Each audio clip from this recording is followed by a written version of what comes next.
ಅಬ್ದುಲ್ ರಹಿಮಾನ್ ಹತ್ಯೆಯ ಬಳಿಕ ಪ್ರಕ್ಷುಬ್ಧವಾಗ್ತಾ ಇದೆ. ಈಗ ಸದ್ಯಕ್ಕೆ ಸ್ವಗ್ರಾಮ ಕೋಳ್ತಮಜಲು ತಲುಪಿದೆ ಮೃತದೇಹ.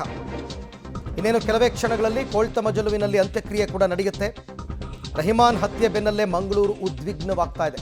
ಪರಂಗಿಪೇಟೆಯಲ್ಲಿ ಜನರ ಗುಂಪಿನಿಂದ ರಸ್ತೆ ತಡೆಯಾಗಿದೆ. ಹಂತಕರನ್ನ ಕೂಡಲೇ ಬಂಧಿಸಬೇಕು ಅಂತ ಪಟ್ಟು ಹಿಡಿದಿದ್ದಾರೆ.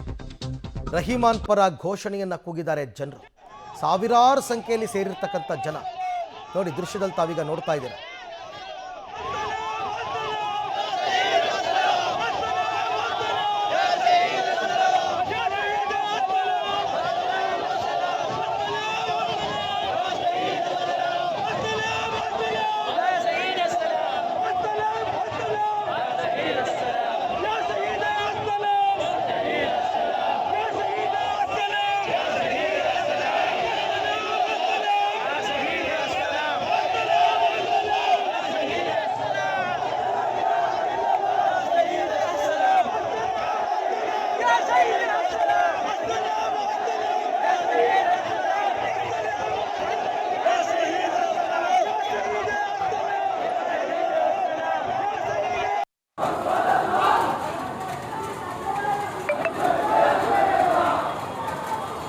ಈ ಬಗ್ಗೆ ಮತ್ತಷ್ಟು ಮಾಹಿತಿ ನನ್ನ ಕೊಲೀಗ್ ಸುಖಪಾಲ್ ಅವರಿಂದ ಪಡ್ಕೊಳ್ಳೋಣ. ಸುಖಪಾಲ್, ಈಗ ಮೆರವಣಿಗೆ ಕೋಳ್ತಮಜಲು ತಲುಪಿದೆ. ಇನ್ನೇನು ಕೆಲವೇ ಹೊತ್ತಲ್ಲಿ ಅಂತ್ಯಕ್ರಿಯೆ. ಬಟ್ ಅಲ್ಲಲ್ಲಿ ಸ್ವಲ್ಪ ಗಲಾಟೆಗಳಾಗಿದೆ, ಅಂದರೆ ಕಲ್ಲು ತೂರಾಟ ಎಲ್ಲ ಆಗಿದೆ.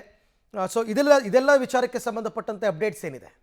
ಮಂಗಳೂರಿನ ದೇರ್ಲಕಟ್ಟೆಯಿಂದ ಕುತ್ತಾರ್ನ ಮದರಿನಗರ ಮಸೀದಿಯಲ್ಲಿ ಅಂತಿಮ ದರ್ಶನಕ್ಕೆ ವ್ಯವಸ್ಥೆ ಮಾಡಲಾಗಿತ್ತು. ಆ ಬಳಿಕ ಅಲ್ಲಿಂದ ಮೆರವಣಿಗೆಯ ಮೂಲಕ ಅವರ ಕೋಳ್ತಮಜಲಿರುವಂಥ ಮನೆಗೆ ತಲುಪಲಾಗಿದೆ. ಅದು ಕುತ್ತಾರ್ ಮಾರ್ಗದಿಂದ ಹೊರಟು ತೊಕ್ಕೊಟ್ಟು, ಪಂಪ್ವೆಲ್, ಪಡೀಲ್ ಹಾಗೆ ಪರಂಗಿಪೇಟೆ ಆಗಿ ಬರ್ತಾ ಇದ್ದಂತು. ಆ ಸಂದರ್ಭದಲ್ಲಿ ಪರಂಗಿಪೇಟೆಯಲ್ಲಿ ಹೆಚ್ಚಿನ ಸಂಖ್ಯೆಯಲ್ಲಿ ಜನ ಸೇರಿದರು, ಸಾವಿರಾರು ಸಂಖ್ಯೆಯಲ್ಲಿ ಜನ ಸೇರಿದರು. ಆ ಸಂದರ್ಭದಲ್ಲಿ ಮೃತದೇಹವನ್ನು ನೋಡುವುದರ ಜೊತೆಗೆ ಅಲ್ಲಿ ಸಾಕಷ್ಟು ಆಕ್ರೋಶವನ್ನು ವ್ಯಕ್ತಪಡಿಸಿದರೆ, ಒಬ್ಬ ಅಮಾಯಕನ ಹತ್ಯೆ ಆಗಿದೆ, ಇದಕ್ಕೆ ನ್ಯಾಯ ಕೊಡಿಸಬೇಕು, ಇದಕ್ಕೆ ಸರ್ಕಾರ ತಕ್ಷಣಕ್ಕೆ ಸ್ಪಂದಿಸಬೇಕು, ಪೊಲೀಸ್ ಇಲಾಖೆ ಆರೋಪಿಗಳು ಯಾರಿದ್ದಾರೆ ಅವರನ್ನು ತಕ್ಷಣಕ್ಕೆ ಬಂಧಿಸಬೇಕು ಅನ್ನುವಂಥ ಹಿನ್ನೆಲೆಯಲ್ಲಿ ಅಲ್ಲಿ ರಸ್ತೆ ತಡೆ ಮಾಡಿ ಪ್ರತಿಭಟನೆಯನ್ನು ಮಾಡಲಾಯಿತು.